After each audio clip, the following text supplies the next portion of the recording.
मैं तो रोज पूजा करता हूँ, सच्ची इच्छा से करता हूँ, सच्चे मन से करता हूँ, बिना कोई लालसा और दरिद्रता को दिखाए हुए। मैं सच्ची इच्छा से भगवान को याद करता हूँ, परंतु तब भी भगवान जी मुझे आज तक कभी भी दिखाई नहीं दिए। क्योंकि भगवत गीता, कुरान और सब में लिखा है कि अगर आप सच्चे मन से भगवान को और ईश्वर को याद करते हैं तो आपको वह जरूर प्राप्त होते हैं। तो यहाँ क्या बात सारी झूठी है? और आखिर मनुष्य इतना एडवांस हो चुका है कि वह दूसरे ग्रह पे आसानी से जा सकता है, परंतु अभी भी वह भगवान को क्यों नहीं मिल पाया है? और कोई भी मनुष्य आखिर भगवान को कब देख पाएगा? और इस दुनिया में इतना बुराइयां और इतना दुष्ट कर्म फैल चुका है कि तब भी आज तक भगवान को किसी ने क्यों नहीं देखा? क्योंकि भगवान ने कहा है कि जब जब बुराइयां आती हैं और जब जब बुराइयां राज करेंगी तब तक मैं जन्म लूंगा। तो अभी तक भगवान कहाँ है और कब आएंगे? और कभी भी हम लोग उनको देख पाएंगे कि नहीं देख पाएंगे? ये सारा प्रश्न मैं आपको इस वीडियो में दूंगा। बिना किसी समय व्यर्थ करे फौरन से यह वीडियो स्टार्ट करता हूँ। ये अल्पज्ञानी लोग यानी आधे ज्ञानी लोग यह भी कहते हैं कि कलयुग में यह इंसान इतना पापी हो चुका है कि उसके भगवान को देखने की दृष्टि अब खत्म हो चुकी है। काम, क्रोध, लोभ, मोह में वह मनुष्य इतना फंस चुका है कि इंसान चाह कर भी भगवान को नहीं देख सकता। अब तक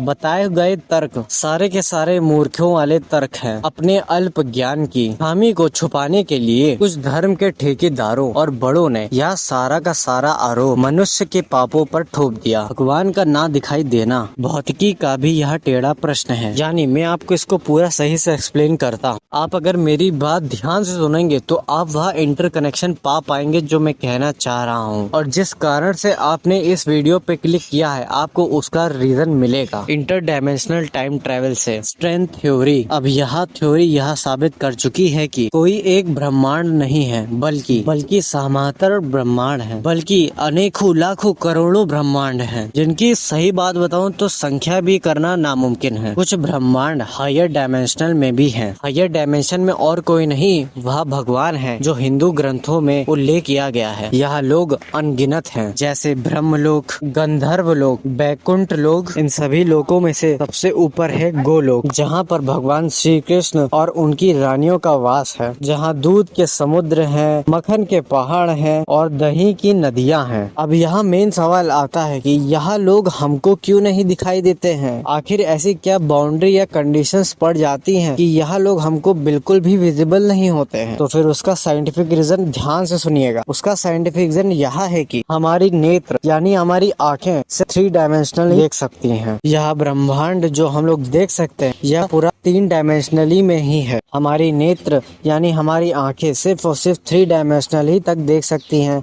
और पूरा ब्रह्मांड जो अभी हम लोग ने बताया है यानी जहाँ हम रहते हैं वह पूरा 3 डायमेंशनल ही पर वर्क करता है। तो सिर्फ और सिर्फ हम लोग उतना ही तक देख सकते हैं। चौथा आयाम यानी समय होता है, हम समय को नहीं देख सकते हैं। चौथे आयाम में यानी 4 डायमेंशनल हम लोग नहीं देख सकते हैं। और 4 डायमेंशनल सिर्फ और सिर्फ टाइम पर डिपेंड होता है यानी समय पर डिपेंड होता है। और आप लोग भी यह जानते हैं कि हम लोग समय को नहीं देख सकते हैं। तो अगर किसी मनुष्य की आत्मा होती है वही 4 डायमेंशनल में जा सकती है। जो आत्मा यानी जब हम लोग की मृत्यु हो जाती है तो हम लोग की जो आत्मा है वह 4 डायमेंशनल में ट्रेवल करती है, जिसमें वह टाइम का भी प्रतीत कर सकती है। वह प्रेत बनकर भटकती है। जब वह आत्मा 4 डायमेंशनल ही में रहती है और वह प्रेत बनकर भटकती है। जब वह प्रेत अपने समय की टाइमलाइन से भटककर हमारे समय की टाइमलाइन पर पहुंच जाता है तब वह आत्मा हम लोग को भूत प्रेत के रूप में दिखाई देता है। मतलब आप समझ रहे हैं यहाँ कितनी गहरी बात है। हम लोग रहते हैं 3 डायमेंशनल में और यहाँ पूरा संसार हम लोग को जो दिखता है वह 3 डायमेंशनली में रहता है। और ये जो भूत प्रेत हम लोग बात करते हैं यह टाइम पर डिपेंड रहते हैं यानी ये समय पर स्थिर होते हैं। तो यह 4 डायमेंशनल पर डिपेंड रहते हैं। जब यह भूत प्रेत 4 डायमेंशनल को छोड़कर 3 डायमेंशनल में आ जाते हैं और जब यह प्रेत 4 डायमेंशनल से 3 डायमेंशनल में आ जाते हैं तो 3 डायमेंशनल की चीजें तो हम लोग देख सकते हैं। तो उस प्रकार से हम लोग जब इनको देखते हैं तो हम लोग उसको भूत प्रेत या आत्मा का नाम देते हैं। यही वह कारण है, यही वो वह रीजन है कि आपने न्यूज में, यूट्यूब पे या फेसबुक पे या कोई ट्रेंडिंग टॉपिक में आपने यह जरूर देखा होगा कि आत्मा और भूत को देखा गया है, परंतु भगवान को आज तक कभी नहीं देखा गया। अब आता है हम लोग का मेन वीडियो जिसपे हमने वीडियो बनाया है 3 डायमेंशनल, 4 डायमेंशनल से भी ऊपर 5 डायमेंशनल। उसमें कौशिक विष्णु का वास है। वो विष्णु जो हमारे ब्रह्मांड का पालन कर रहे हैं। इसी आयाम में यानी इसी डायमेंशनल में ब्रह्मा भी हैं। यह बात गौर करिएगा कि हर ब्रह्मांड के एक विष्णु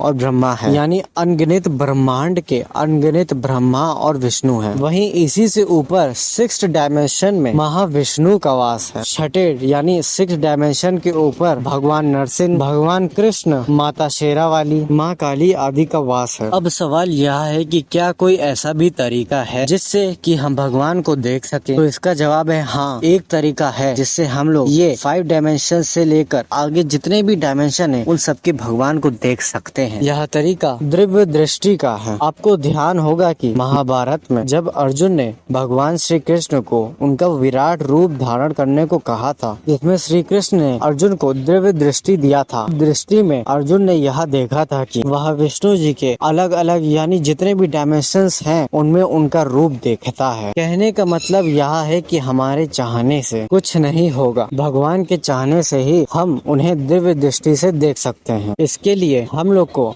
अपने आप को इस लायक बनाना होगा कि भगवान हमें वह दिव्य दृष्टि प्रदान कर सकें। इसके लिए एकमात्र एक ही तरीका है, भगवान की भक्ति और संपूर्ण समर्पण। मैं आशा करता हूँ कि आपको यह वीडियो इसके पीछे का साइंटिफिक रीजन समझ में आया होगा। I hope you guys you have enjoyed my video. धन्यवाद।